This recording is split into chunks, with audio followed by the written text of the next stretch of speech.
Hello అండి అందరికీ నేను మా వదిన మా అక్క పిల్లలు అందరూ కలిసి మా పుట్టింటికి అయితే వెళ్ళాము.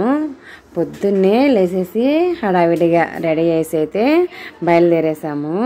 పల్లెటూరులో వాతావరణం అంతా చాలా బాగుంటుంది కదా. ఇది వచ్చేసి మా అమ్మ వాళ్ళ ఇంట్లోనే మామిడికాయ చెట్టు. మేమైతే వీటిని బేనిషా అంటాము, కొంతమంది బంగినపల్లి అంటారు కదా. ఆ కాయలు ఇవి లోపలైతే ఎక్కువగానే కాసున్నాయి, పైన ఎక్కువగా కాయలేదు.